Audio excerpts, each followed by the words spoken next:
It's good to have you back. And before we dive into Nigeria's 2022 in Nigeria's 2022 security in retrospect, I want us to take a moment to really appreciate Nigeria Army, the ones who are out there fighting for Nigerians, fighting for us when it comes to facing terrorists, bandits, and everything.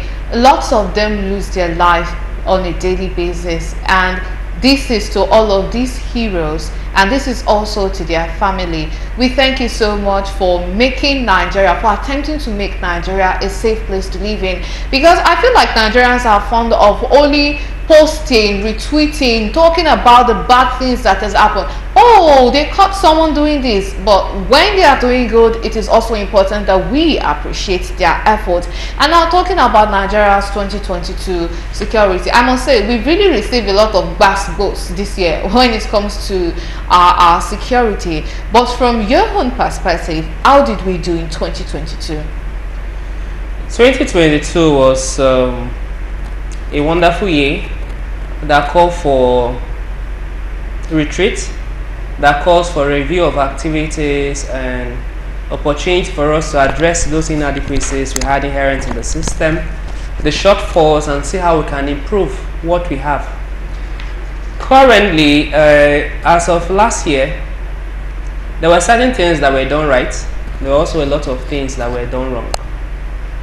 From the angle of starting the year, coming from the threat of the second phase of COVID-19, a lot happened, going to the point of also protest, several protests that were also, citizens were denied the right to protest, and going also with the constant reports of abuses by law of citizens by law enforcement agencies. So by and large, it was not a funny year. There were certain improvements because trainings were done. We last year, as Network on Police Reform in Nigeria, we worked with the Clean Foundation, PSC, Nigerian Police, National Human Rights, the Office of the President and the Office of the Vice President. Trainings were done by National Human Rights to people, to police officers in the 6 geopolitical zones. We organized Youth and Policing Summit in the 6 geopolitical zone to improve on the poor relationship that have been between the Nigerian police and citizens, that have created a gulf between them, how to amend it and make them come closer to the media and to other stakeholders. We also public tribunal where a lot of people that have been abused by police, for them to come up and report these abuses as a way to ensure that those officers are disciplined and as well to ensure access to justice. Trainings were also being done for police officers, as I said earlier, which we did for the internal complaint mechanism in Abuja. We talk about the CRU, the IG monitoring team, the provost marshal, they that are oversight internal complaint mechanisms within the Nigerian police to check excesses of erring officers. While Clean did the training for the PSC, the oversight agencies. We also did a training, this was like 3 weeks back, on policing protests and emergencies. This is something that has been lacking a lot, where anytime we hear about protests, a lot of the law enforcement agencies just feel this is an opportunity to fight these people, or these people are coming to fight us. You can just imagine tear gas, rubber bullets. So even if what they are coming forward to is something that should even help them, they are not even thinking towards that extent. They just feel this is just like an attack on the government. No. The citizens are the government. They are, in short, they have been the ones employed, that have employed you. You are working for them. They are paying you. The tax and everything makes up the salaries that are paying you. And you are supposed to be accountable to ensure the protection of their lives and property. This was also another gap. And we did this training for Osun Police Command, and we're happy that they collaborated with us for this training. Ogun State Command failed. After months of waiting, they didn't even give a call back. We followed up and they just didn't respond, particularly the PRO of Ogun State. So this shows that a lot of even these PROs do a lot to limit even the knowledge that should be even given to officers. They also do not promote that community police relationship, which is a need at this point in time in Nigeria, and we'll be hoping that some of these PROs that are failing in doing their mandate, they can actually be replaced with ones that actually know their roles as public relations officers, as well as also give the young officers, they that want to receive this training, because a lot of them make calls to us. We need this training in this particular area. Within the police system on itself have not been doing a lot in capacity building for its officers. Okay, so are you saying that sometimes the misbehavior of some police officers have to be blamed on the person in charge of educating them? Maybe perhaps they are not being educated enough, and that's where the misbehavior is coming from. Yes. A lot of these officers, when you look at the duration they train them when they are being recruited, how long? 6 months, 3 months, and that is all. Nigeria have about 200 legislations, and many states have their differences, have a little differences, even these laws.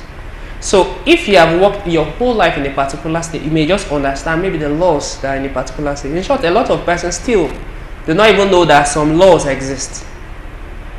And for somebody saddled the responsibility of oversight, or the gatekeepers of the criminal justice sector, you need to have an idea, even if you don't know about the whole content, at least have an idea, fair idea of the content in these laws, because that is what you are policing.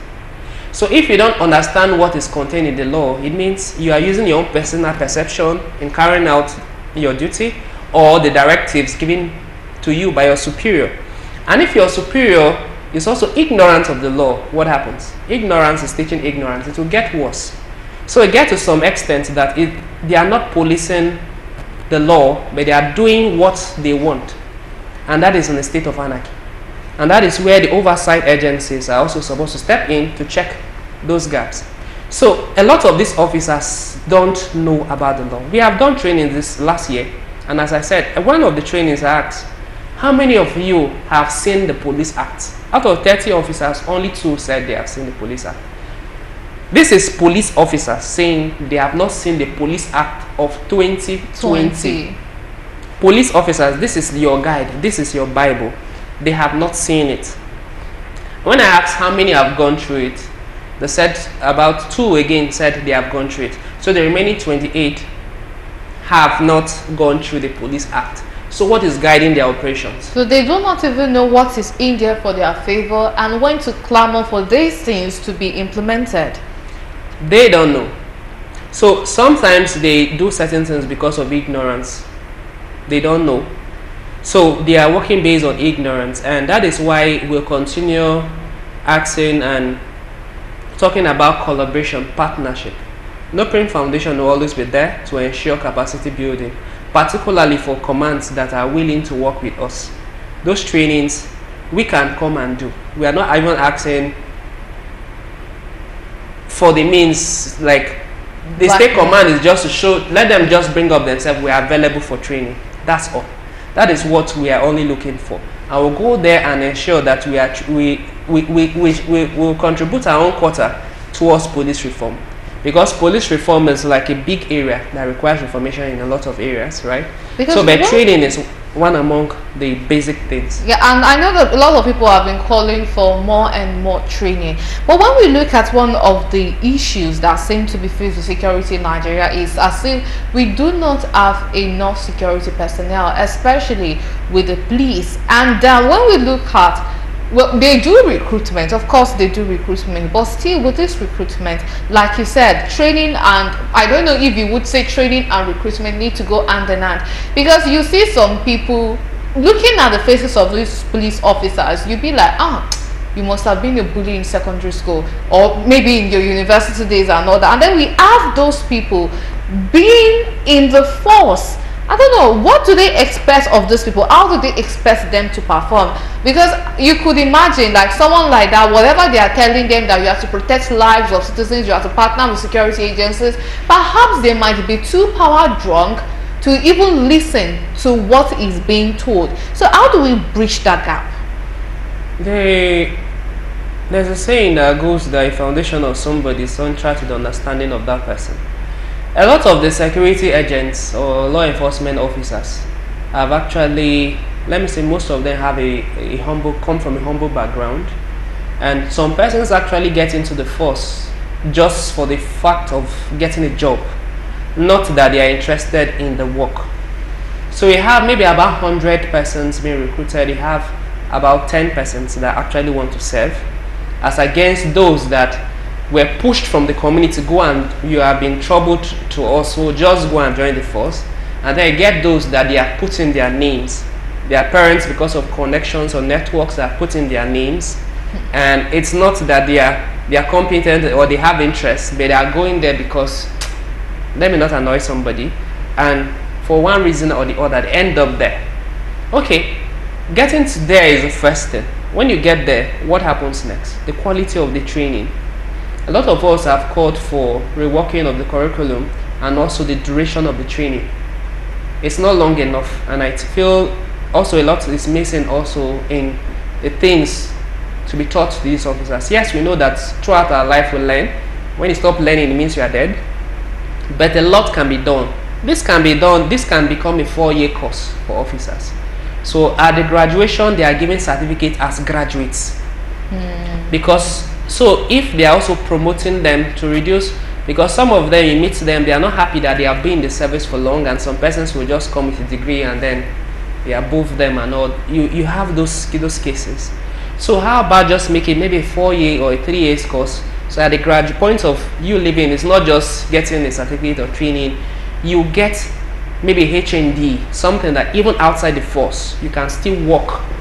If at the point you are not happy with where you are working, you can equally resign and still with your HND or something, get another course somewhere to do. That will also create a room where people that don't really want to work in the force can leave instead of staying there and becoming a nuisance to others. That can also help. So the quality of training, the quality of recruitment. For a Nigeria as a country that have been into existence for about how many years? About 60 years plus, and then still the legislation, the National Assembly still contradicting their laws, trying to push the work of the PSC to the IG on recruitment. That has caused a lot of problem between the PSC, which is the oversight on the police, and the police, which till now have prevented for some years now for them to recruit.